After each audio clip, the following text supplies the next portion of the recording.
Emergency. एक पूरा पढ़ लिया था ना, 352 कंप्लीट हो गया था, 352 जितना मुझे याद है कंप्लीट हुआ था, 356 समझा दिया था, बुक से नहीं पढ़ा था, 3 बुक से पढ़ा दिया था। अच्छा ठीक है, बहुत अच्छी बात है, इसका मतलब हमने तीनों पढ़ लिया। हाँ मुझे याद आ गया, 360 वित्तीय न्यायाधीशों की सैलरी भी कटेगी जो कि भारत की संचित निधि पर भारित व्यय है, इस पर डिबेट नहीं होती, डिस्कशन नहीं होते। ठीक है, ये कितनी बार लग चुका आज तक? ये लगभग 125 बार से भी ज्यादा। क्या इसके खिलाफ सुप्रीम कोर्ट में अपील की जा सकती है? इसका मतलब न्यायपालिका में इनको चुनौती दी जा सकती है। किस आर्टिकल को? 356। इसलिए कौन झूठी रिपोर्ट बनाने से बचता है? हाँ, अदरवाइज इसके ऊपर कार्यवाही हो जाएगी, या तो सुप्रीम कोर्ट में इसको उठा देंगे तो फिर ये कहेंगे तुम कहाँ थे, तुमने गलत रिपोर्ट क्यों बनाई। 356 बहुत ज्यादा बार लग चुका, 125 प्लस में सिर्फ 2 स्टेट्स बच गए, एक छत्तीसगढ़ और एक तेलंगाना, जिनमें नहीं लगा। आज तक सबसे ज्यादा लगा है मणिपुर प्लस यूपी। कितने साल? 10 साल, 10 बार, सॉरी 10 साल से हमें याद रखना है पंजाब, इसमें पहला भी लगा और सबसे लंबा 1987 से 92।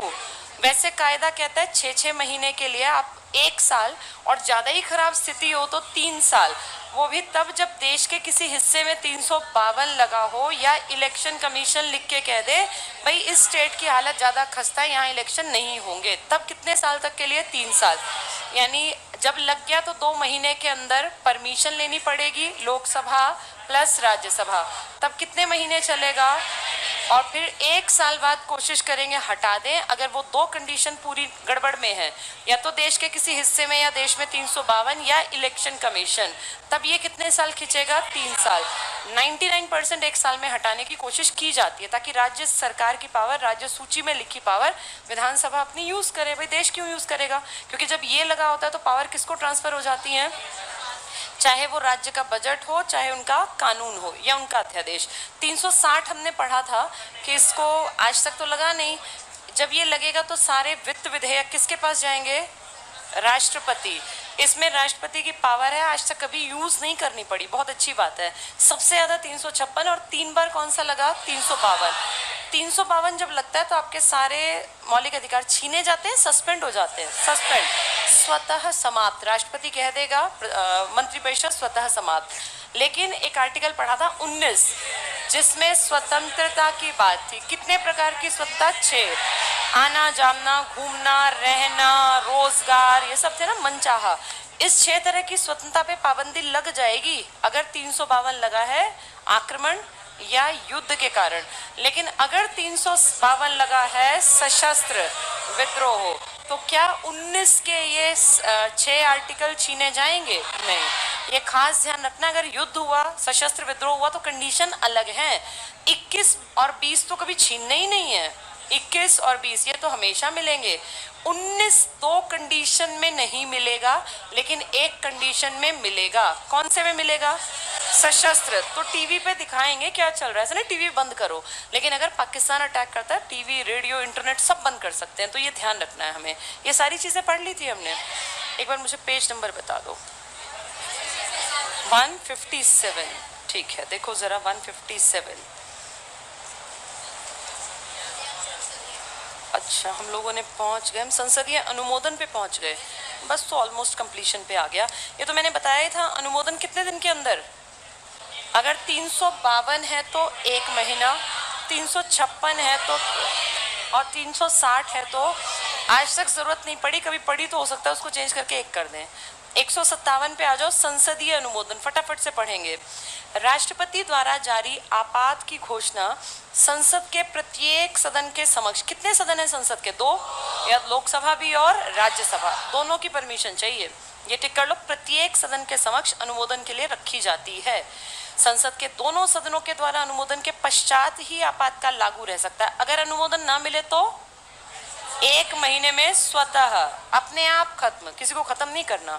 नेक्स्ट पढ़ना, राष्ट्रीय आपातकाल की घोषणा को संसद के दोनों सदनों द्वारा, अंडरलाइन कर लो, दोनों सदनों द्वारा 1 माह के भीतर अनुमोदन करना आवश्यक है, और अगर नहीं हुआ तो स्वतः समाप्त, अपने आप खत्म, विद इन 1 मंथ। नेक्स्ट पढ़ना, 44वां संविधान संशोधन 1978, सबको याद है ये, मोरारजी देसाई, सारी गड़बड़ियां जो इंदिरा ने की उनको ठीक कर दिया 78 में, ये अंडरलाइन कर लो। 78 द्वारा संसद द्वारा अनुमोदन की समय सीमा को 2 महीने से घटाकर कितने महीने कर दिया, और आज तक कितने महीने हैं, 1 महीने। इंदिरा ने अपनी मर्जी से चेंज किया, इन्होंने वापस। अब पूछे, तुम कहोगे 1 महीने के अंदर अगर लोकसभा राज्यसभा हामी नहीं भरती तो वो अपने आप, मान लो लगा दिया 352, जैसे चाइना ने अटैक किया था, 1 महीने 1 दिन का अटैक था, उन्होंने अर्जी डाली 1 महीने में कि भैया इसको हमने 352 लगा दिया, आप जल्दी से 6 महीने पहुंचाओ, लेकिन ठीक 1 महीने 1 दिन बाद चाइना ने आपके यहाँ से सेना वापस बुला ली। तो क्या ये 6 महीने चलता रहेगा? अगर आपकी सरकार को लगा स्थिति खराब है, जैसे आपका चलता रहा था 62 वाला, आपने 68 तक चलाया था कंडीशन, लेकिन अगर मान लो आपको लगे नहीं ठीक है अब सब कुछ सिस्टम ठीक हो गया, आपको से मतलब है मंत्रियों को और एमपीज को, तो उस कंडीशन में अगर मान लीजिए अक्टूबर में लगा, नवंबर में कंडीशन ठीक हो गई, ठीक 1 महीने 1 दिन बाद, तो फिर ये अपने आप दिसंबर में 1/4 लोग एक कागज पे साइन करें कि हमें लगता है कि अब ये हटा देना चाहिए, और अगर सेशन चल रहा है तो लोकसभा के अध्यक्ष को, नहीं चल रहा तो राष्ट्रपति को कागज दे दें कि सर अब कंडीशन ठीक है, आपातकाल हटा दीजिए। और अगर ये कागज मान लीजिए राष्ट्रपति को मिला या लोकसभा के स्पीकर को, किसी एक को मिलेगा, ये दोनों तुरंत में लोकसभा की बैठक बुलाएंगे, राष्ट्रपति है तो भी और ये है लोकसभा अध्यक्ष तब भी, और बैठक बुला के इसको बहुत साधारण से बहुमत से पूछवाएंगे कि बताओ जी हटा लें क्या इसको यहाँ से। अगर 50% प्लस 1 प्रेजेंट वाले का साधारण बहुमत कहता है हाँ जी हटा दो, अब तो युद्ध टल गया, तो तुरंत से 2/3 की जरूरत नहीं है, इसको हटा देंगे। लेकिन जब ये लगाना पड़ा था तो दोनों को कहा कि पहले सोच समझ के बताना, और कितने कितने बताना, 2/3। ये था विशेष बहुमत, यानी 352 लगाने के लिए कंडीशन बहुत टफ है, हटाने के लिए कैसा, साधारण। और हटाने की चिट्ठी कितने लोग लिख दें, 1/4। किसका 1/4? लोकसभा है तो 543 का, राज्यसभा है तो 245 का, यानी थोड़े से लोग भी अगर लिख के दे दें, अगर सेशन चल रहा है तो स्पीकर को, और नहीं चल रहा तो राष्ट्रपति को, ये दोनों बुला लेंगे और फिर बैठ के साधारण बहुमत से कहेंगे हटा दो, और हट जाएगा।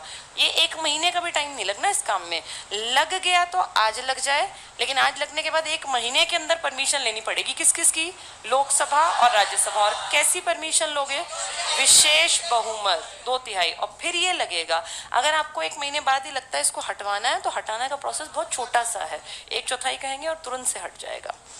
चलो देखो इसमें सीमा 2 माह से, उद्घाटन की समाप्ति पे आ जाओ, अंडरलाइन करना, राष्ट्रपति द्वारा आपातकाल की उद्घोषणा किसी भी समय पर एक दूसरी उद्घोषणा से समाप्त की जा सकती है।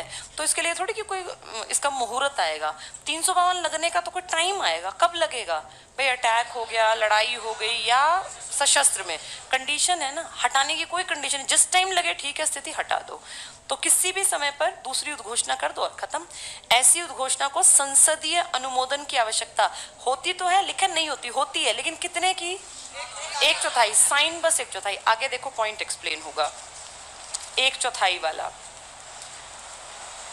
1/4 नहीं बल्कि 1/10 था, 1/4 मैंने गलत बोल दिया, कोरम था 1/10 है, इसको ठीक कर लेना, 1/4 तो उसमें था, क्या लगता है जब राष्ट्रपति पर महाभियोग, ये 1/10 है, कोरम है, इसको सुन लेना, एक तो फिर सुनेंगे नहीं, ये 1/4 नहीं है, 1/10 कोरम है, मिनिमम संख्या, यानी कितने आदमी आ जाएं, 543 में से अगर 55 आदमी आ गए, 55 राष्ट्रपति को लेटर दे दें कि जब कंडीशन बदल गई इसको हटवा दो, तो विद इन 14 डेज राष्ट्रपति कहेगा बैठक आ जाओ, चाहे सेशन नहीं चल रहा, चल रहा है तो 14 दिन रुकने की जरूरत ही नहीं है, तभी के तभी कल ही डिस्कस कर लेंगे।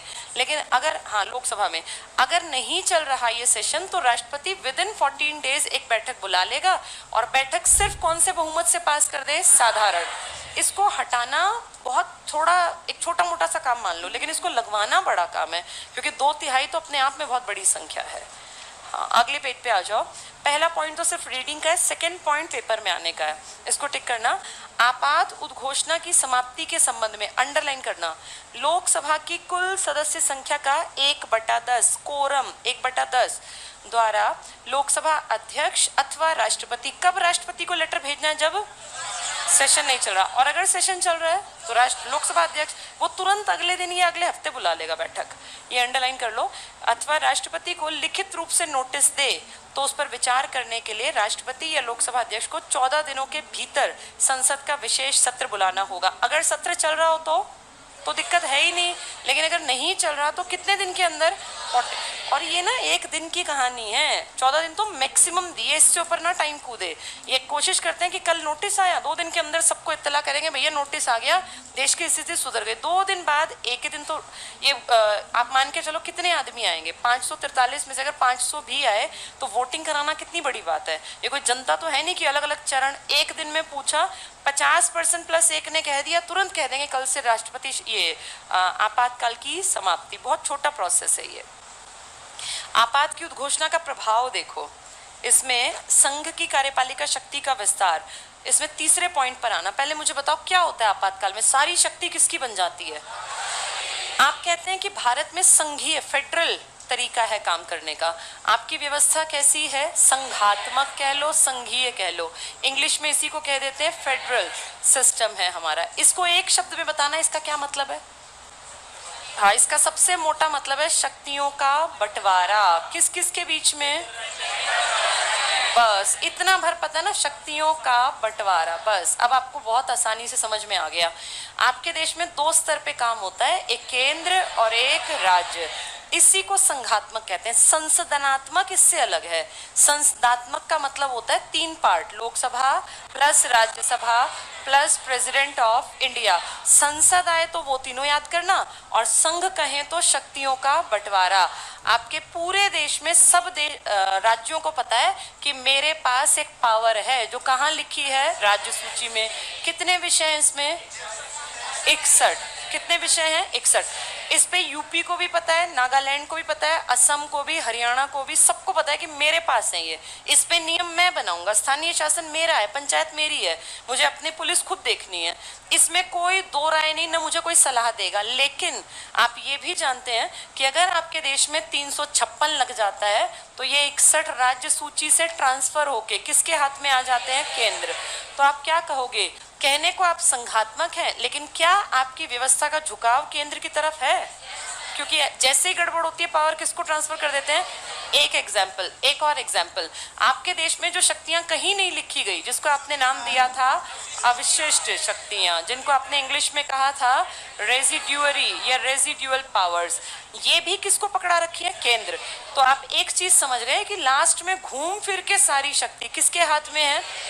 जब 352 लगता है ना तो पूरे देश का नियम केंद्र बनाता है, राज्य ये नहीं कहेगा मेरी मर्जी, तब किसी की मर्जी नहीं चलनी। यानी कहने को बंटवारा है, लेकिन घर का बड़ा आपके देश में केंद्र है। जैसे ही मुसीबत आए घर पे तो फिर सब इसकी तरफ देखते हैं, कहीं पे दिक्कत आ जाए। मैंने एग्जाम्पल दिए थे, उत्तराखंड में 2013 में केदारनाथ का क्या हाल हुआ, उड़ीसा में हर साल बाढ़ आती है, बिहार में, तमिलनाडु में, सब फाइनली देखते हैं किसकी तरफ है? केंद्र। तो पूरे देश का करता धरता मेन आदमी, होली सोली पावरफुल कौन है? केंद्र। लेकिन जब अच्छा समय तो अपने काम खुद करो, उस टाइम केंद्र के साथ साथ पावर किसकी है? राज्य। मुसीबत आई तो डिसीजन सारे केंद्र के, यानी झुकाव किसकी तरफ है आपका? केंद्र। अवशिष्ट की शक्तियां भी आपने किसको दे रखी है? यही बता रहा है ये। क्या न्यायपालिका भी ऐसी है कि बंटवारा कर रखा है? जैसे इसमें तो आपने बंटवारा देखो, लिखा बंटवारा, क्या न्यायपालिका का बंटवारा है? नहीं, न्यायपालिका शंकु आकार में एकीकृत है। सबसे ऊपर अगर कंडीशन नॉर्मल है तो क्या पंचायत के इलेक्शन केंद्र कराएगा? केंद्र पंचायत के इलेक्शन तब करवाएगा जब राज्य की स्थिति बदहाल है, बहुत खराब है, और वहां क्या लगवा दिया? राष्ट्रपति शासन। आपके देश में केंद्र तब पावरफुल है जब स्थिति खराब हो। अगर स्थिति नॉर्मल है, अपने घर का काम हर कोई अपने आप चलाओ, अपने घर से मतलब अपना राज्य है यहाँ। आपके देश में ये कंडीशन खराब टाइम के कारण है, लेकिन कितना ही अच्छा और बुरा टाइम हो, आपकी न्यायपालिका की व्यवस्था संघात्मक नहीं है, ना आपने बंटवारा कर रखा। आप कहते हैं हमारी न्यायपालिका है एकीकृत। आप किसी भी कंडीशन में सुप्रीम कोर्ट ये नहीं कहेगा कि पूरे देश के मामले मैं देखूंगा, हर एक के घर का कलेश भी मैं ही देखूंगा। क्या वो ये बात कहेगा? वो कहेगा चुपचाप पहले नीचे के कोर्ट में जाओ, वहां केस करो, उसके रिजल्ट से खुश ना हो हाई कोर्ट में जाना, वहां से खुश ना हो तो मेरे घर का रास्ता अपनाना, वरना यहाँ मत आना। आपके केंद्र और राज्य में ऐसा नहीं है। राज्य कहता है अपनी पावर मैं यूज करूंगा, केंद्र की पावर केंद्र। हाँ, दिक्कत आई तो मेरी पावर मैं किसको दे दूंगा? केंद्र। लेकिन दिक्कत रोज तो नहीं आती ना, यहाँ केस रोज आते हैं। इसने कह रखा है मैं बंटवारा नहीं करूंगा, मेरा दरवाजे पे तब आना जब नीचे के कोर्ट से तुम दुखी हो। इसलिए आप कहते हैं न्यायपालिका में शक्तियों का बंटवारा नहीं है, ये एकल व्यवस्था है कि भाई नीचे से ऊपर का रास्ता खुलेगा, जबकि केंद्र और राज्य में शक्तियों का स्पष्ट विभाजन है। ये अंतर है। 158 पर देखो, संघ की कार्यपालिका शक्ति का विस्तार। इसमें तीसरे पॉइंट में टिक करना, राष्ट्रीय आपातकाल के दौरान राज्य सरकार भंग नहीं की जाती, फिर भी राज्य की कार्यपालिका शक्ति संघ की कार्यपालिका के पूर्ण नियंत्रण या उसके अधीन होती है। ये पॉइंट समझ में आ गया? अगर देश पे दिक्कत आ जाए 352, मान लीजिए पड़ोसी देश अटैक कर दे, चाइना या पाकिस्तान, तो क्या सारी राज्य सरकारें तोड़ दी जाएंगी? क्या Haryana CM, Punjab CM, UP CM तोड़ दिए जाएंगे? नहीं। ऐसे कहेंगे चुपचाप बैठे रहो, जितने दिन की आफत है टाइम काटना है, तब तक सारी पावर किसके हाथ में है? पीएम। तब ये डिसीजन नहीं लेंगे, डिसीजन पीएम लेगा, लेकिन इनको बनाए बिठाए रखेगा। जब आपातकाल हटेगा तो अपने काम वापस स्टार्ट कर दो। तो ये थर्ड पॉइंट क्लियर हो गया। दोबारा पढ़ के देखो, राष्ट्रीय आपातकाल के दौरान राज्य सरकार भंग नहीं की जाती, फिर भी राज्य की कार्यपालिका शक्ति संघ की कार्यपालिका के पूर्ण नियंत्रण या उसके अधीन हो जाती है। कोई दिक्कत तो नहीं इस पॉइंट में? ये समझने का पॉइंट था। अगला पॉइंट, आपातकाल के दौरान संसद द्वारा, अंडरलाइन कर लो, संसद द्वारा लोकसभा का कार्यकाल एक बार में 1 साल तक बढ़ाया जा सकता है। इसको बोर्ड पे समझो।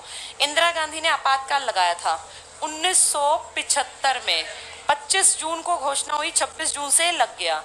इंदिरा गांधी के सरकार के टाइम पे इलेक्शन हुए थे 71 में, अगले इलेक्शन थे 76 में।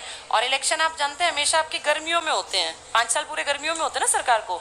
मई, जून, अप्रैल, ये आपके देश में इलेक्शन का टाइम होता है। आपके देखना जितने आज तक इलेक्शन हुए उसी दौर में हुए हैं। अब इलेक्शन के दौर में यहाँ देखे तो 76 के जून में इलेक्शन होने थे, मई अप्रैल के आसपास। लेकिन आपके देश में इस टाइम पर क्या लगा दिया गया, और फिर आपके इलेक्शन लगभग 2 साल नहीं हो पाए, क्योंकि आपातकाल में कह दिया लोकसभा का कार्यकाल बढ़ाओ 1 साल के लिए। तो कितना हो गया ये? 76। फिर बोले 1 साल और बढ़ाओ, तो कितना कर दिया? 77। 77 मार्च में जाके आपके देश का आपातकाल खत्म हुआ, फिर आपके इलेक्शन हुए और तब जाके कांग्रेस हारी। एक बार में कार्यकाल कितने साल का बढ़ा सकती थी? 1। इंदिरा पता है कितनी चालाक थी? इंदिरा ने क्या किया इस टाइम? उसने कहा लोकसभा का टोटल कार्यकाल ही बढ़ा दो। अब के बाद लोकसभा का कार्यकाल 5 की जगह कितना कर दो? 6। तो इस हिसाब से तो यहाँ तक टाइम पीरियड बढ़ाया ही नहीं, ये तो 6 के हिसाब से चल गया। एक ही बार तो टाइम पीरियड बढ़ाया। लेकिन जब नई सरकार आई, जनता पार्टी की सरकार, उन्होंने कहा तुम क्या कर रहे हो? कहाँ लिखित है? संविधान में 5 साल का प्रावधान है, इसको काट के वापस कितने पे ले आओ? 5। और आज तक आपके देश में सरकार का इलेक्शन कितने साल के लिए? 5 साल। इंदिरा कितने का करवाने के चक्कर में थी?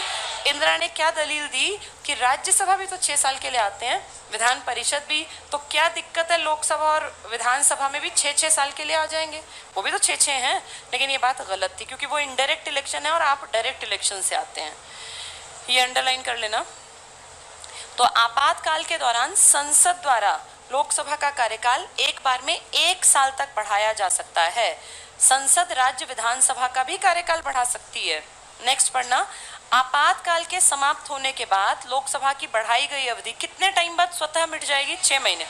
जो ये चल रहा है ना पीरियड, मान लीजिए एकदम से आ गया आपातकाल फिर 1 महीने बाद हट गया, तो उस दौर में ये आपातकाल हटने के बाद मान लीजिए किसी राज्य सरकार में काम चल रहा था, तो 6 महीने बाद तो ऑटोमेटिकली खत्म होना ही होना है। इसलिए कहते हैं विधानसभा के नए चुनाव कितने महीने के अंदर करा लो? 6, क्योंकि 6 महीने बाद वो सब खत्म हो जाएगा, फिर सिस्टम कौन चलाएगा? तभी 6 महीने के अंदर नया सीएम बन जाता है। ये नेक्स्ट टिक करना। तो 6 माह बाद स्वयं ही समाप्त। अब अगला पढ़ लो, 5वीं लोकसभा, 5वीं थी ना इंदिरा गांधी की, जिसमें इंदिरा ने चीटिंग की थी। कौन सी लोकसभा थी वो? 5वीं। इस 5वीं में 71 में बहुत गड़बड़ हुई थी। अंडरलाइन करना, 5वीं लोकसभा का कार्यकाल 1-1 साल करके 2 बार बढ़ाया गया। 5वीं लोकसभा का कार्यकाल 7 साल का रहा। कब बनी थी ये? 71 में ही चीटिंग हुई थी, जिसका रिजल्ट कब आया? 75 में। और क्या कहा, कितने साल नहीं लड़ना? 6 साल। इंदिरा ने 75 में क्या लगवा दिया? आपातकाल। उससे अगले 6 महीने में इलेक्शन होने थे, तो क्या बोली? लोकसभा का कार्यकाल 1 साल के लिए बढ़ाओ। फिर बोली 1 साल और बढ़ाओ। कितनी बार बढ़वाया? 2 बार। ऐसे करके कितनी बार बढ़ सकता है? अनिश्चित काल। 352 में अनिश्चित काल बढ़ सकता है। वो 1 साल, 3 साल, 356 है, 352 की बात हो रही है। चलो आगे बढ़ेंगे। आपातकाल के दौरान, अंडरलाइन कर लेना, संसद को राज्य सूची के किसी भी विषय पर कानून बनाने की शक्ति प्राप्त होती है। राज्य सूची के विषय पे संसद कब काम करेगी? जब देश में आपातकाल। वरना राज्य सूची पे काम कौन करती है? राज्य सरकार। लेकिन क्योंकि आपकी व्यवस्था कैसी है? संघात्मक। लेकिन आपका झुकाव किसकी तरफ है? केंद्र। मुसीबत में आप सब केंद्र की तरफ हो जाते हैं। तो ये टिक कर लो, संसद राज्य सूची के विषय पर आपातकाल, ये सिर्फ आपातकाल में होगा। नेक्स्ट टिक करना, आपातकाल के दौरान राज्य विधानमंडल की विधि निर्माण की शक्ति समाप्त नहीं होती, बल्कि निलंबित हो जाती है, सस्पेंड। कितने दिन के लिए? जब तक क्या लगा हुआ है? आपातकाल। सिर्फ तब तक के लिए। अगर आपातकाल हट गया तब भी क्या राज्य के नियम देश बनाएगा? याद है राजेंद्र प्रसाद ने मना कर दिया था साइन करने से। किसका विधेयक था? पंजाब का। 51 में पंजाब में क्या दिक्कत थी? आपातकाल। आपातकाल के कारण वहां क्या लग गया था? यहाँ आपातकाल। तो इनके सारे कागज पत्री किसके पास गए? राष्ट्रपति। बजट बना दिया केंद्र ने पंजाब का, पास कर दिया लोकसभा राज्यसभा। धन विधेयक था, राष्ट्रपति की टेबल पे गया। उससे एक दिन पहले पता चला पंजाब में से आपातकाल हट गया। तो राष्ट्रपति ने कहा मैं कौन हूं साइन करने वाला? उनका पैसा, उनकी सूची का विषय वो खुद देखेंगे। और राजेंद्र प्रसाद देश के पहले राष्ट्रपति थे जिन्होंने एब्सोल्यूट वीटो का प्रयोग किया। गलत नहीं किया, बिल्कुल ठीक किया। नेक्स्ट टिक करना, निलंबित हो जाती है। नेक्स्ट पॉइंट पढ़ लो, संसद द्वारा आपातकाल में राज्य के विषयों पर बनाए गए कानून आपातकाल की समाप्ति के बाद, टिक कर लो, 6 माह तक प्रभावी। आपातकाल खत्म होने के कितने महीने बाद ये खत्म हो जाएगा सब? 6 महीने। कानून कितने महीने चलेंगे? 6 महीने। फिर स्वतः समाप्त। फिर किसके कानून चलेंगे? वहां की राज्य सरकार के, वो खुद काम करें। नेक्स्ट टिक करना, जब राष्ट्रीय आपात की उद्घोषणा लागू होती है तब यदि, अंडरलाइन करो, संसद का सत्र नहीं चल रहा तो राष्ट्रपति राज्य सूची के विषय पर भी अध्यादेश जारी कर सकता है। अगर नेशनल इमरजेंसी आ गई तो अध्यादेश से क्या राज्य की लिस्ट पर कानून बनवाए जा सकते हैं? अध्यादेश क्या होता है? राष्ट्रपति कानून बनाता है। राज्य में अध्यादेश शक्ति किसके पास है? राज्यपाल। 213 याद है ना ये? अब राज्यपाल तो कुछ है ही नहीं, क्योंकि क्या लगा हुआ है देश में? इमरजेंसी। तो उसके 213 का पावर किसके हाथ में है? राष्ट्रपति के हाथ में। वही पॉइंट है। एक पॉइंट छोड़ के वही 6 महीने बाद वाला अगला लास्ट पॉइंट टिक करना, आपातकाल के दौरान राष्ट्रपति आदेश द्वारा केंद्र और राज्यों के बीच पैसे के बंटवारे, वित्तीय संसाधनों के आवंटन या वितरण से संबंधित संवैधानिक उपबंधों में परिवर्तन कर सकता है। क्या राष्ट्रपति, जैसे पैसा मिलता हो, अब मान लीजिए हम लोग जानते हैं फाइनेंस कमीशन ने बंटवारा कर रखा है, 100 का बंटवारा है, तो कैसे बांट रखा है? लगभग 70-30, कभी हम देखते हैं 65-35, कभी हम देखते हैं 68-32, ये बदलते रहते हैं ना। पिछले लगभग 10 साल से इसी के हेर फेर में है। अब वो कह रहे हैं अगर आपातकाल चले तो आपके देश का राष्ट्रपति इस पैसे को हो सकता है इसी को सौंप दे। ऐसा क्यों करेगा राष्ट्रपति? क्योंकि देश में क्या है? आपातकाल। आपातकाल में सारे डिसीजन किसको लेने हैं? केंद्र को। पैसा भी तो उसको खर्च करना पड़ेगा ना, क्योंकि उस टाइम पे विधान परिषद, विधानसभा चुपचाप बैठी होती हैं, सीएम कुछ नहीं बोलता, सारे डिसीजन किसके चलते हैं? केंद्र के। तो वो कह रहे हैं कि हो सकता है इसमें भी बदलाव कर दो। करना भी पड़ेगा, जो काम करेगा पैसा वही खर्च करेगा ना, बैठा हुआ आदमी क्यों करेगा? तो ये टिक कर लो पॉइंट। संवैधानिक उपबंधों में परिवर्तन कर सकते हैं। कौन कर सकते हैं परिवर्तन? राष्ट्रपति। पहली लाइन में लिखा था राष्ट्रपति। अगले पेज पे आ जाओ, मूल अधिकारों का निलंबन। कब छीने जाते हैं मौलिक अधिकार? जब देश में, अच्छा, ये सस्पेंड होते हैं, समाप्त हो जाते हैं। हमने 3 देख लिए, एक तो ना 20 हटता, ना 21 और 19 के भी 6 प्रकार की स्वतंत्रताएं कभी हटती हैं, कभी नहीं हटती। ये कभी नहीं हटते, हमेशा चलेंगे, ये एवरग्रीन है, ये हटती भी और नहीं भी। 2 कंडीशन में हट जाते हैं। कब कब? अगर हमारे ऊपर आक्रमण हो गया या हम भी युद्ध कर रहे हैं। लेकिन कब चलेगा? सशस्त्र। क्या ऐसा कहीं लिखा है? ऐसा आर्टिकल में लिखा है। देखो जरा, मौलिक अधिकारों का निलंबन, सस्पेंशन। सस्पेंशन का मतलब है कुछ टाइम बाद वापस आ जाएगा। सस्पेंड करते हैं ना नौकरी से, एक होता है टर्मिनेट करना, निकाल दिया फिर नहीं आएगा वो। सरकारी नौकरी से टर्मिनेशन बहुत बहुत rarest of the rare case है, और वो कोई बहुत बड़ा मंत्री इस तरह का आदमी करता है। आपके ऊपर बैठा अफसर आपको टर्मिनेट नहीं कर सकता, चाहे आप कुछ कर लो। तभी देखा नहीं सरकारी दफ्तरों में मारकाट भी मचती है, थप्पड़ मारते हैं और ऐसे पीटते हैं। प्राइवेट में क्यों नहीं करते ऐसा? उनको पता है निकाल देगा, पीटेगा। सरकारी में तुम देखना कितनी नॉर्मल सी बातचीत है, अपने से बड़े अधिकारी को भी लोग ऐसे गलत व्यवहार करते हैं। उनको पता है कुछ नहीं कर सकता, ये हद से हद क्या करेगा, मुझे सस्पेंड करवा देगा। सस्पेंड करने से क्या फर्क पड़ना है, नौकरी नहीं निकल सकती। टर्मिनेशन बहुत बहुत कम होता है, और कोई पद पे बैठा मंत्री अगर आ जाओ, सच में अगर उसका भी कोई बहुत बड़ा कारण हो, ऐसे बिना कारण नहीं कि मैं टर्मिनेट करा दूंगा, करा ही नहीं सकते। तभी तो कहते हैं सरकारी नौकरी बहुत ऐसी चीज है जिसमें से जैसे लगना मुश्किल है ना, ऐसे हटाना भी बड़ा मुश्किल है। कोई किसी को हटा नहीं पाता, सस्पेंड नहीं होते आसानी से। पेज 159 पर पहला पॉइंट देखो, अनुच्छेद 358 के अनुसार अनुच्छेद 19, इसको टिक करो, अनुच्छेद 19 अंडरलाइन कर लो, के तहत प्रदत्त 6 स्वतंत्रताएं, नेक्स्ट लाइन में टिक करना, आपातकाल की उद्घोषणा के साथ ही स्वतः निलंबित। कौन सा आपातकाल में चली जाती है ये? युद्ध और आक्रमण। किसमें नहीं जाती? सशस्त्र विद्रोह। इसमें नेक्स्ट लाइन टिक कर लो, आपातकाल की समाप्ति के साथ अनुच्छेद 19 के मूल अधिकार स्वतः ही लागू। अपने आप छिन भी जाती हैं और अपने आप मिल भी जाती हैं। इसका मतलब टीवी, रेडियो, इंटरनेट अपने आप बंद हो जाएंगे अगर क्या हो गया, अगर पड़ोसी ने गड़बड़ कर दी। ये अपने आप चलने भी लगेंगे अगर वो कंडीशन ठीक हो गई। नेक्स्ट इंपॉर्टेंट लिख लो, सेकंड पॉइंट बहुत काम का है, अंडरलाइन करना। अनुच्छेद 19 में दिए मौलिक अधिकारों को युद्ध या बाहरी आक्रमण के आधार पर घोषित आपातकाल के दौरान ही निलंबित किया जा सकता है। सशस्त्र विद्रोह के आधार पर घोषित आपातकाल के दौरान, अभी आगे गलत लिखा है, इसको काट दो, ही निलंबित किया जा सकता है सशस्त्र विद्रोह के आधार पर घोषित आपात। ये गलत, टाइपिस्ट की गड़बड़ है ये, दोबारा सुन लो।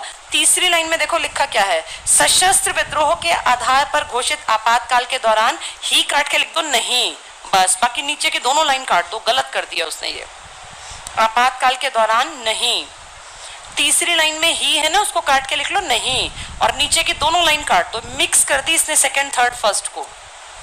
अब इसको दोबारा पढ़ के देखो, इंपॉर्टेंट पॉइंट था, अनुच्छेद 19 में दिए मौलिक अधिकारों को युद्ध या बाहरी आक्रमण के आधार पर घोषित आपातकाल के दौरान ही सस्पेंड किया जा सकता है, सशस्त्र विद्रोह के आधार पर घोषित आपातकाल के दौरान नहीं। समझ में आ गया ये काम का पॉइंट था। इसके बाद एक पॉइंट अगला छोड़ दो, उससे अगले पे टिक कर लो, राष्ट्रपति अनुच्छेद 20 और 21, नेक्स्ट लाइन टिक करना, निलंबित नहीं कर सकता। राष्ट्रपति कौन से को सस्पेंड भी नहीं कर सकता कि 4 दिन बाद मिल जाएगा। जीवन का संरक्षण 4 दिन बाद नहीं है, फिर तो मर ही जाएगा। 20 और 21 तो साथ साथ है। इसमें चौथी लाइन पे टिक करना, 44वां संविधान संशोधन अधिनियम 1978 द्वारा स्थापित लास्ट पॉइंट में आ जाओ, सेकेंड लाइन बीच में, अनुच्छेद 19 के तहत प्रदत्त 6 मूल अधिकार स्वतः निलंबित हो जाते हैं। किस कंडीशन में नहीं होते? सशस्त्र विद्रोह में। क्या ये वापस मिल भी जाते हैं अपने आप? इनके लिए कोई घोषणा नहीं करनी, अपने आप जाएंगे, अपने आप आ जाएंगे। यहाँ लिख लो, सशस्त्र विद्रोह के समय पर नहीं, सशस्त्र विद्रोह में नहीं। क्या 20 और 21 भी ऐसे गायब होते हैं और आते हैं? वो हमेशा चलने वाले हैं। 19 दो कंडीशन में हट जाएगा, एक में रहेगा। दो कंडीशन, युद्ध, बाहरी आक्रमण। अब आ जाओ, राष्ट्रीय आपात शक्ति का प्रयोग कितनी बार यूज किया राष्ट्रपति ने? 352 कितनी बार? 3 बार। चाइना का अटैक, पाकिस्तान का अटैक और एक फोन कॉल।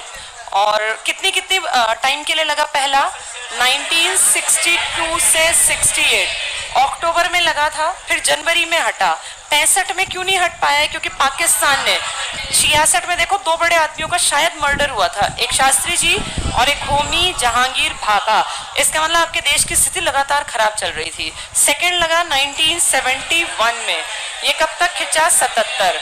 और तीसरा बिना कारण 75 से 77। सशस्त्र विद्रोह कभी नहीं हुआ आपके देश में, ये था, इसका नाम दिया था आंतरिक उपद्रव। अब अगर कभी लगा सशस्त्र विद्रोह तो आर्टिकल 19 याद करना नहीं हटेगा, बाकी सारे हटेंगे। 20-21 तो कभी भी नहीं हटेंगे, 19 इसके साथ नहीं हटेगा। पहले ये शब्द नहीं था, जब इसका मिसयूज किया तब इसको नया बनाया गया। फटाफट से टिक करना, राष्ट्रीय आपात शक्ति का प्रयोग। इसको समझने से पहले अगले पेज पर देखो, एक टेबल है, टेबल पढ़ा तो सारा क्लियर है। पेज 160 पे आ जाओ, आपात उद्घोषणा का प्रवर्तन। पहला टिक करना, राष्ट्रपति था पहले टाइम पर एस राधाकृष्णन और प्रधानमंत्री थे नेहरू। साल था 1962, लंबाई में लिखी है सारी बातें, और अवधि 26 अक्टूबर 62 से 10 जनवरी 1968 तक। यहीं लिख लो, इसमें लिख लो, इसके बीच में इसी बीच पाक युद्ध भी, भारत पाक युद्ध भी हुआ 1965 का। इसी बीच भारत पाक युद्ध 1965, ताकि तुम्हें याद रहे कितना लंबा क्यों खींचा इसको। भारत पाक युद्ध 1965, और ब्रैकेट में लिखो शास्त्री जी और होमी जहांगीर भाभा की मृत्यु। ये सब गड़बड़ी का दौर था आपके देश में। शास्त्री जी और होमी जहांगीर भाभा दोनों जनवरी 1966 में एक्सपायर हुए। शायद दोनों का मर्डर था या शायद दोनों की प्राकृतिक मृत्यु थी। इसके बाद आगे टिक करना, सेकंड पे आ जाओ। तो आधार क्या बताया, बाह्य आक्रमण, भारत चीन युद्ध। नेक्स्ट पे आना, दूसरी वीवी गिरी, इंदिरा गांधी थी 1971 में, 3 दिसंबर 71 से 27 मार्च 77 तक इसका बाहरी आक्रमण भारत और पाक युद्ध था। इसके बाद तीसरा टिक कर लो, फखरुद्दीन अली अहमद, सबसे यंग मरने वाले थे ना ये, कितने में मर गए थे, 71 साल में। लिख लो यहाँ, यंगेस्ट मरने वाले राष्ट्रपति, इसके पास लिख लो, यंगेस्ट एक्सपायर होने वाले। एज नहीं पूछेंगे, बस याद रखना, यंगेस्ट एक्सपायर होने वाले फखरुद्दीन अली अहमद। इस टाइम फिर से पीएम इंदिरा गांधी है, 75 में लगा है, 25 जून 75 से 21 मार्च 77 तक। ये 21 मार्च वो 27 मार्च एक साथ लगभग हटे हैं। 2 आपातकाल, कौन कौन से, एक पाकिस्तान के कारण और एक आंतरिक अशांति के कारण। टेबल क्लियर हो गया सबको। ये 2 पीएम रहे हैं 3 आपातकालों में, पहले पिताजी और 2 में बेटी। पहले राधाकृष्णन थे चाइना के टाइम, फिर वीवी गिरी और फिर फखरुद्दीन अली अहमद। वो 62 से 68, 71 से 77, 75 से 77। नीचे आ जाओ टेबल में, या टेबल से पहले पिछले पे आ जाओ, अब वो समझ में आएगा। पेज 159 पे देखो, राष्ट्रीय आपात शक्ति का प्रयोग। पहले पॉइंट पे आना, राष्ट्रपति द्वारा अनुच्छेद 352 के तहत आपात शक्ति का प्रयोग सबसे पहले 26 अक्टूबर 1962, अंडरलाइन कर लो, बाह्य आक्रमण नेफा में। नेफा क्या है पता है हर एक को, नॉर्थ, हाँ, NEFA, नॉर्थ ईस्ट फ्रंटियर, हाँ, एजेंसी। मैंने बताया था ना अरुणाचल कैसे है। आज अरुणाचल को देखते हो आप तो आपको लगता है पूरा एक है, उस टाइम पे अगर आप पुराना देखोगे ना तो ये अलग अलग हिस्से ऐसे ऐसे बटा हुआ था, और इन सब ने अपने अपने नाम रखे हुए थे अलग अलग। हर एक के नाम में यहाँ या तो जनजाति का नाम था या इनकी नदी का नाम था, तो वो हमारी नॉर्मल भाषा जैसा नहीं था। हाँ, हर एक के आगे फ्रंटियर लिखा था, तो आपने इन सबको साझे में कह दिया ये नॉर्थ ईस्ट, पूर्वोत्तरी तो है ये आपका, तो नॉर्थ ईस्ट तो डायरेक्शन के कारण बोल दिया, फ्रंटियर हर एक के नाम में था, और एक साथ है तो आपने क्या कह दिया, एसोसिएशन या एजेंसी। तो ये नॉर्थ ईस्ट फ्रंटियर 5 इकट्ठे होके इन पे अटैक किया था, और चाइना का टारगेट था आज जो आपका ये अरुणाचल है इसके हिस्से को हड़प लेना। और आप अच्छी तरह जानते हैं अब भी कभी कभी चाइना अपने मैप में अरुणाचल को अपना पार्ट दिखाता है, पता है तुम्हें ये बात।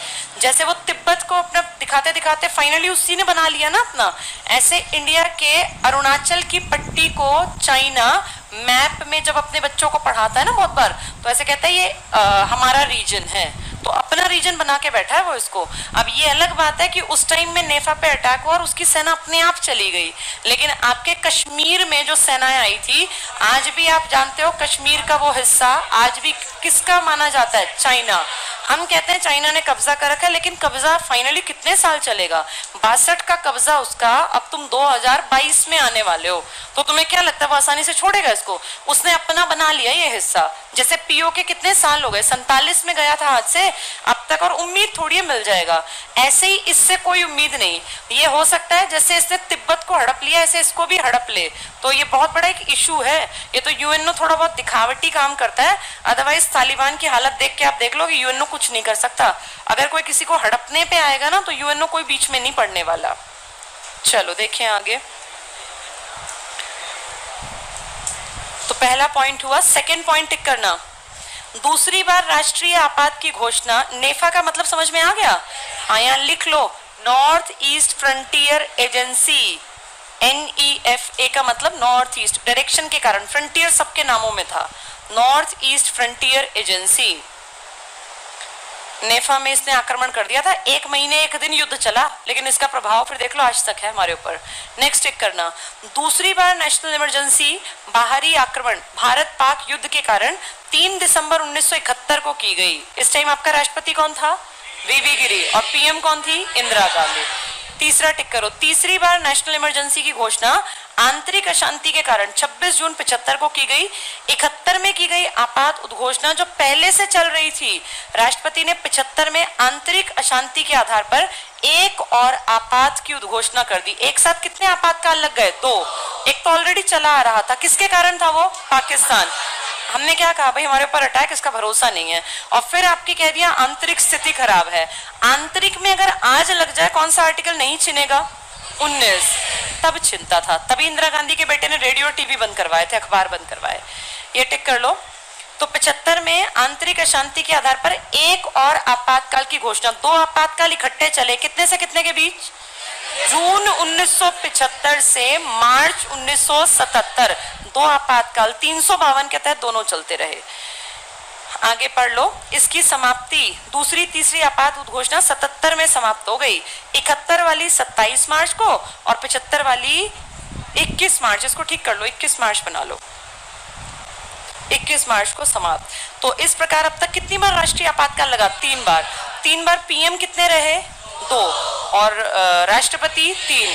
पहला चीनी के टाइम राधाकृष्णन, पाकिस्तान वीवी गिरी, और फोन गया था फखरुद्दीन अली अहमद को। अब अगले पेज पे आओ।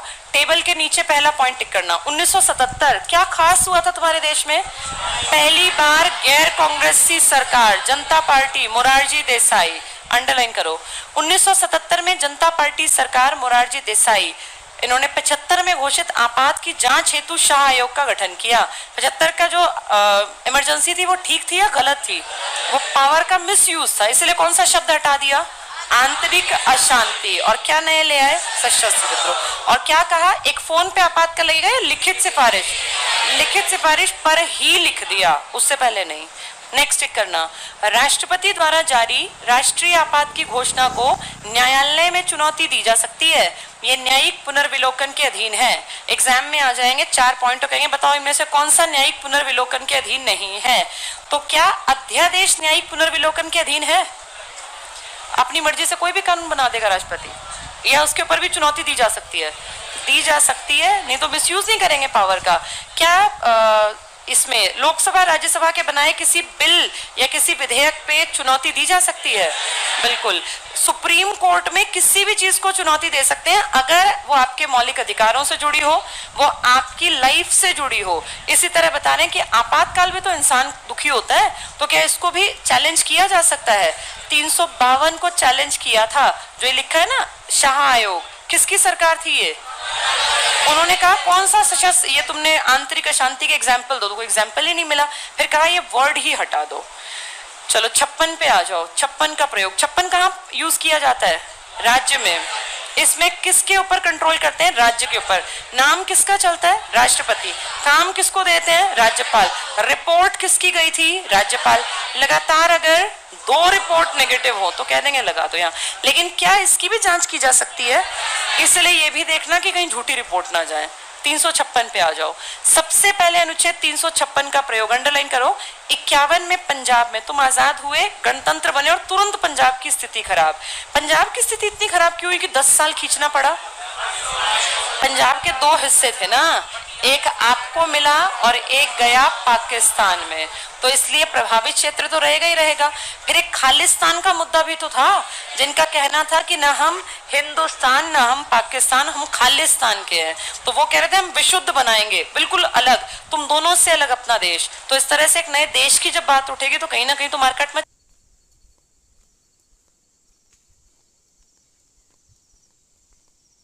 पाकिस्तान, हम खालिस्तान के हैं। तो वो कह रहे थे हम विशुद्ध बनाएंगे, बिल्कुल अलग, तुम दोनों से अलग अपना देश। तो इस तरह से एक नए देश की जब बात उठेगी तो कहीं ना कहीं तो मार्केट मचेगी। ये टिक कर लो। सबसे पहले 356 में पंजाब में, और अंडरलाइन करना, 20 जनवरी 1951 को राष्ट्रपति शासन लागू किया, अप्रैल 1952 तक चलता रहा, यानी लगभग 1 साल प्लस तो तुरंत ही लग गया इनके यहाँ आपातकाल। यही वो दौर था जब 52 में इनके कागज, जो इनके पैसों का कागज था, जिसको आप कहते हैं बजट, किसने मना कर दिया था? राजेंद्र प्रसाद ने। बिल्कुल स्टार्टिंग का दौर था वो। ये टिक करना। राष्ट्रपति शासन लागू किया, अप्रैल 52 तक प्रवृत्त रहा। साथ ही अनुच्छेद 356 का सबसे ज्यादा प्रयोग पंजाब में, तो पहला और सबसे ज्यादा प्रयोग कहाँ किया गया? कितने साल? 10 साल, किश्तों में अलग अलग, पहला भी और एक लंबा आपातकाल राष्ट्रपति शासन कब लगा? 1987 से 92। लिख लो यहाँ, जहां लिखा है ना सबसे ज्यादा प्रयोग, यहाँ लिख लो 1987 से 1992। ब्रैकेट में लिखना आतंकवाद के कारण। यहाँ मिलिटेंसी का दौर था, बहुत ज्यादा आतंक, मार काट मची हुई थी उस दौर में। इंदिरा गांधी का मर्डर भी तो 84 में ही हुआ था, उसके बाद लगातार घटनाएं गड़बड़ में थी, मिलिटेंसी के कारण। अगला पॉइंट पढ़ लो। अब तक लगभग सभी राज्यों में 356 का प्रयोग किया जा चुका है। लगभग सभी क्यों कह रहे हैं? क्योंकि दो को छोड़ना है, इसलिए सभी नहीं कह रहे, लगभग। तेलंगाना और छत्तीसगढ़, लिख लो यहाँ, छत्तीसगढ़ और तेलंगाना, तभी लगभग लिख दिया, वरना सभी लिख देते, छत्तीसगढ़ और तेलंगाना। नेक्स्ट टिक करना। क्या तुम्हारी सरकारों ने आज तक 356 का मिसयूज भी किया है? मैंने एग्जाम्पल दिया था, जब इंदिरा गांधी बनी तो इंदिरा ने कहा जहां जहां किसकी सरकार है? जनता पार्टी। देखो पहल किसने की है? जनता पार्टी ने। जनता पार्टी ने क्या किया? इन्होंने कहा जहां जहां कांग्रेस की सरकार है, उस टाइम कितने राज्य थे? 9, इन सब में क्या लगवा दो? राष्ट्रपति शासन। ये कहीं ना कहीं मोरारजी देसाई ने करवाया होगा। इनकी सरकार चली 1.5 साल, फिर सीएम बन, ये पीएम बन गए चौधरी चरण सिंह जी, 6 महीने पूरे नहीं पकड़ पाए। 2-2.5 साल में सब कुछ साफ हुआ, और जब वापस आए तो इंदिरा गांधी, तो कई राज्यों में क्या थी? जनता पार्टी, क्योंकि लोकल लेवल पे भी जनता पार्टी जीती थी ना कई राज्यों में। तो उस टाइम पे जब ये आई इंदिरा गांधी, इसने देखा 9 राज्यों में जनता पार्टी बैठी है, तो इसने सेम वही काम किया जो पहले जनता ने किया था। तो इन्होंने भी कह दिया इन 9 के 9 में क्या लगा दो? राष्ट्रपति शासन। अगर देखा जाए तो राष्ट्रपति शासन का मिसयूज किया जा रहा है, ये तो दूसरे को दबाने के लिए, खत्म करने के लिए तुम मिसयूज कर रहे हो। क्या ऐसी चीजों को आप चैलेंज कर सकते हैं?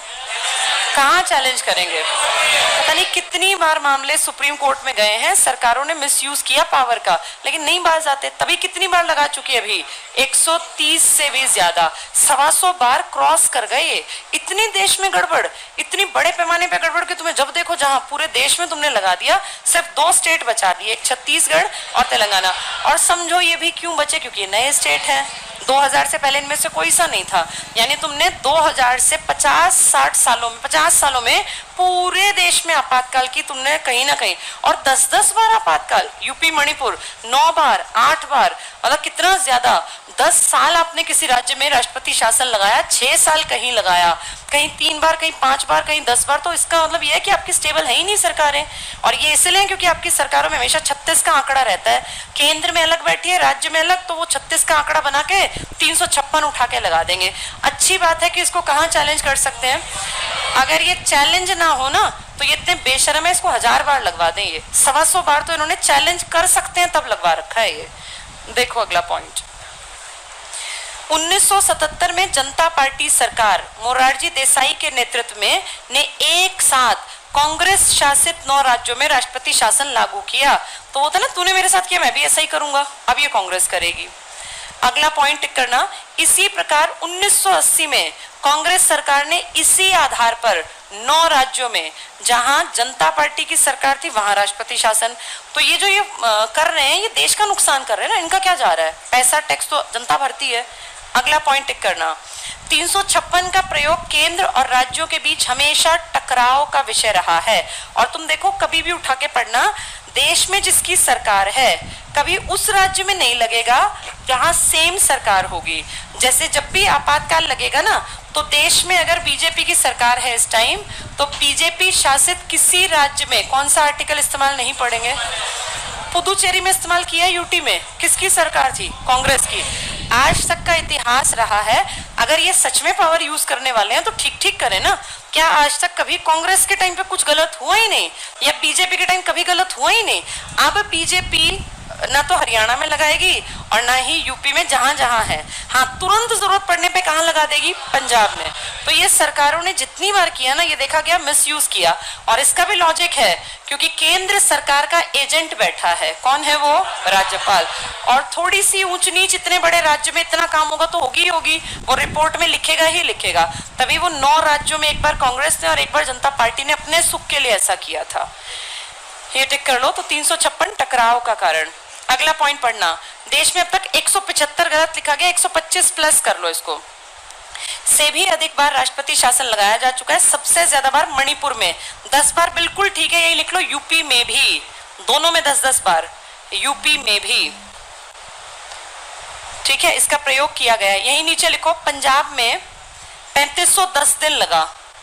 पंजाब में 3510 दिन, 3.5, आप लगाओ 3,500 दिन तक यहाँ आपातकाल। तो बहुत बड़ी बात है। ब्रैकेट में लिख लो 1987 से 92 लगातार, जो तुम ऊपर भी लिख के आए थे। 3510 दिन लगभग लिख लो, ऐसा कुछ जरूरी नहीं 10 ही दिन पूछेगा वो, एक आइडिया रखना। यहाँ लिख लो 1987 से 92 लगातार। कौन सा दौर था ये? मिलिटेंसी, आतंकवाद फैला हुआ था। यहीं पे लिखना, जम्मू कश्मीर में 1990 से 96, तो वहां 6 साल। 1990 से 1990 से 1996। अच्छा, आपके देश में सबसे ज्यादा किस पार्टी ने राज किया है? कांग्रेस। क्योंकि तुम्हें सन भी पता है, कब से बैठी थी कांग्रेस? 1947 से कब तक लगातार रही? 77। चाहे इसमें नेहरू थे, ये थे अपने शास्त्री जी, और चाहे इंदिरा, यही तो आए थे इस टाइम पर। फिर बीच का एक ब्रेक है 1977 से 80, और 80 का भी जनवरी है, तो 80 देखने का है। फिर वापस कांग्रेस, ये कांग्रेस का टाइम पीरियड पढ़ रहे हैं हम, 1980 से 89 तक, 84 तक तो इंदिरा, और 84 से 89 राजीव। फिर आई लेफ्ट फ्रंट की सरकार, वो आया राम गया राम, जिसमें वीपी सिंह थे, चंद्रशेखर थे। फिर दोबारा ये आए 1991 से 1996, 5 साल पूरे। फिर 96 से आया राम गया राम, अटल बिहारी वाजपेयी, एचडी देवेगौड़ा, इंद्र कुमार। फिर ये दोबारा टिके 2004 से 2014 तक। यानी अब तक की आजादी के बाद देखें तो बहुत सारा टाइम तो कांग्रेस ने काटा। और इधर देखें बिना कांग्रेस के तो पहला पीरियड ये था, दूसरा पीरियड था 1989 से 91, तो ये बहुत छोटे टाइम पीरियड थे। फिर एक लंबा टाइम पीरियड आप कह सकते हैं 1998 से 2004, क्योंकि 98 से 99, फिर 99 से 2004 जो लोकसभा के इलेक्शन थे। इसके बाद अब आप कह सकते हैं 14 से 2024, 10 साल ये चलना है, जिसमें से बहुत सारा टाइम पीरियड तो गया, 21 भी ऑलमोस्ट गया। ये यहाँ चले थे 6.5 साल तक, यहाँ ये चले थे 2 साल तक। इसको प्रॉपर बीजेपी नहीं कह सकते, ये लेफ्ट फ्रंट वाले थे। इसमें भी आप प्रॉपर बीजेपी नहीं कह सकते। 80 में तो बीजेपी का जन्म हुआ है, आरएसएस की विंग है ना ये, पॉलिटिकल विंग। तो आप देखें फिर भी यहाँ कहीं ना कहीं इनका भी विचारधारा वैसी सी थी उस टाइम पर। ये टाइम पीरियड था। अब जो ज्यादा टिकेगा वही ज्यादा आपातकाल लगाएगा। तो सबसे ज्यादा आपातकाल किसने लगाए हैं? कांग्रेस ने। 125 में से 80 प्लस आपातकाल कांग्रेस लगा गई। ये टिकते तो ये भी लगा देते, ये भी लगा रहे हैं जहां जहां जरूरत पड़ी। यहाँ पे लिख लो, लिखो 84 बार राष्ट्रपति शासन कांग्रेस के समय में लगा है।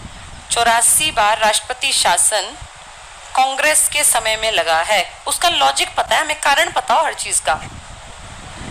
कांग्रेस के समय में लगा है। फिर भी मोटा मोटा देखे ना तो लगभग 20 साल आपको बिना कांग्रेस के भी देखने में निकल आए।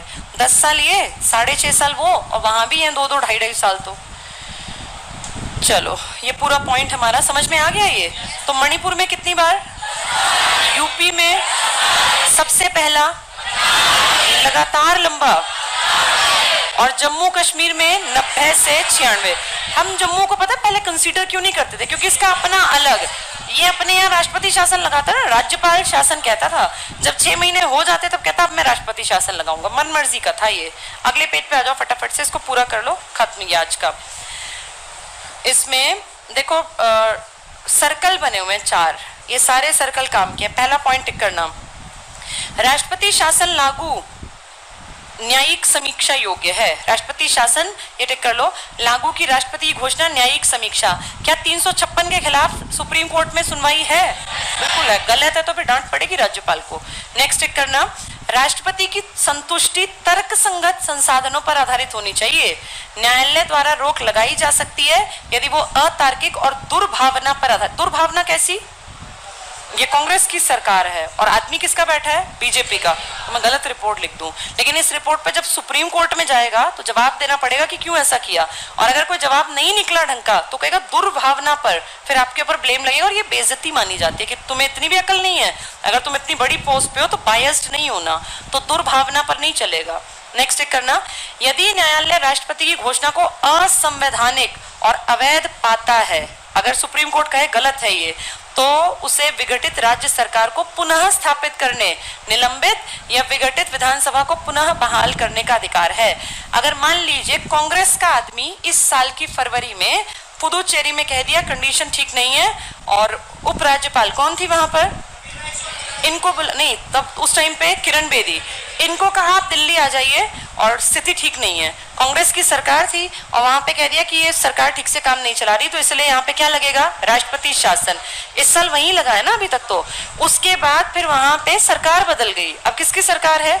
अब बीजेपी के, बीजेपी देख रही है ना वहां, एन रंगासामी, उनका उपराज्यपाल भी वो तेलंगाना वाली को ही एक्स्ट्रा एडिशनल वर्क दे दिया। क्या अगर ये गलत होता तो इसको कोर्ट में चैलेंज किया जा सकता था? बिल्कुल। और फिर कोर्ट रिपोर्ट मंगवाता, साक्ष्य मंगवाता, किस बेसिस पे किया? तो ये बहुत समझने की बात है कि अगर राष्ट्रपति की गलती पाई गई तो फिर ये बेइज्जती मानी जाएगी, इसलिए ऐसा नहीं करते। नहीं, राज्यपाल की तो है, लेकिन नाम किसका बदनाम होगा? जिसका शासन है। देखो पॉइंट दोबारा पढ़ो, क्या कहा उसने, देखना ऊपर वाला पॉइंट देखो, राष्ट्रपति की संतुष्टि तर्कसंगत संसाधनों पर आधारित होनी चाहिए। जैसे डिसीजन राज्यपाल का है राष्ट्रपति शासन लगाने का या राष्ट्रपति का? हाँ, तो ये क्या कह रहे हैं कि राष्ट्रपति संतुष्ट कब हो? जब वो कोई लॉजिकल बात करे। राज्यपाल झूठी रिपोर्ट लिख दे और वो बेवकूफ है कि जो मान ले, उसको होना चाहिए हाँ भाई मैं संतुष्ट हूँ, मैंने भी देखा था, मैंने सारी जांच की, ठीक मिला ये, तो उसकी संतुष्टि, नाम उसका चलेगा जिसकी स्टैंप लगी है, राज्यपाल का कुछ नहीं बिगड़ना। नेक्स्ट चेक कर लो, 356 के अधीन शक्तियां विशिष्ट शक्तियां हैं, इनका प्रयोग विशेष परिस्थितियों में यदा कदा करना चाहिए।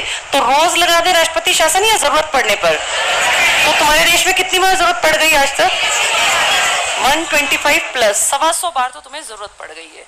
वित्तीय आपातकाल पे आ जाओ, अनुच्छेद 360, दूसरी लाइन बीच में टिक करना, भारत अथवा इसके किसी भाग में वित्तीय स्थायित्व या साख की स्थिति खतरे में हो। साख होती है आपकी फाइनेंशियल वैल्यू, आपकी औकात पूरे इंटरनेशनल लेवल पर। साख की स्थिति खतरे में है, राष्ट्रपति केंद्रीय मंत्रिमंडल की सलाह पर वित्तीय आपात की उद्घोषणा करता है। जब पिछले साल पेंडेमिक आया ना, तो कई दिन अखबार में लिखा आया कि भारत बहुत उससे गुजर रहा है और हो सकता है देश में क्या लगा दे। ये मुझे अच्छी तरह याद है, पेंडेमिक में मैंने अपने जीवन काल में जब से मैं पढ़ रही थी पहली बार ऐसा पढ़ा कि भारत में हो सकता है राष्ट्रपति विचार करे वित्तीय आपातकाल। तुम्हें याद है पिछले साल की बातें? और जब एनालाइज किया तो हमारी इकोनॉमी देखो जीरो से भी कितनी नीचे गिरी थी, -23-24 पे जाके, तब ये खबर फैली थी। और ये सच में हुआ था कि अगर स्थिति ऐसी ही चली, ये तो चलो शुक्र करो उद्योग धंधे खुल गए, अगर उद्योग धंधे ना खुले होते ना 8-9 महीने बाद, तो फिर हो सकता है आपके देश में वित्तीय आपातकाल लग जाता। जल्दी से लास्ट टाइम टिक करना, उद्घोषणा करता है, किंतु इसके लिए मंत्रिमंडल की लिखित सलाह आवश्यक नहीं है। डबल टिक करो, किस चीज के लिए लिखित की जरूरत नहीं पड़ेगी? वित्तीय के लिए। किसके लिए लिखित करवाना पड़ेगा? 352।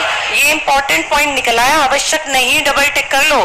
360 आज तक चाहिए नहीं था, पर अब पीछे कह रहे थे हो सकता था। आगे पढ़ना, संसद को 2 माह के भीतर अपनी स्वीकृति। अगले पॉइंट का फर्स्ट पॉइंट जल्दी से पढ़ो। राज्यों को वित्तीय संपत्ति से जुड़े कानूनों पर नजर रखने का निर्देश दे सकता है। अगला पॉइंट राष्ट्रपति के बारे में, ये वेतन भत्तों में कटौती संबंधी निर्देश दे सकता है, सैलरी कट जाती है। तीसरा पॉइंट, राष्ट्रपति राज्य विधानसभा द्वारा पारित सभी धन विधेयक और अन्य वित्त विधेयक अपने विचार के लिए सुरक्षित रख सकता है। नेक्स्ट पॉइंट, राष्ट्रपति राज्य में संघ के कामों की देखरेख के लिए सेवारत सभी वेतन भत्तों में कटौती के निर्देश जारी कर सकता है। सुप्रीम कोर्ट और हाई कोर्ट के न्यायाधीश के वेतन कट सकते हैं क्या? नॉर्मल कंडीशन में नहीं कटेंगे, क्योंकि वो क्या है? संचित निधि पर भारित व्यय। कब कटेंगे वो? जब देश में 360, बहुत बड़ी स्थिति है। लास्ट टिक करना, संविधान लागू होने के बाद से अब तक 360 का प्रयोग नहीं किया गया, अभी तक वित्तीय आपातकाल की घोषणा नहीं की गई। चलो बाकी कल।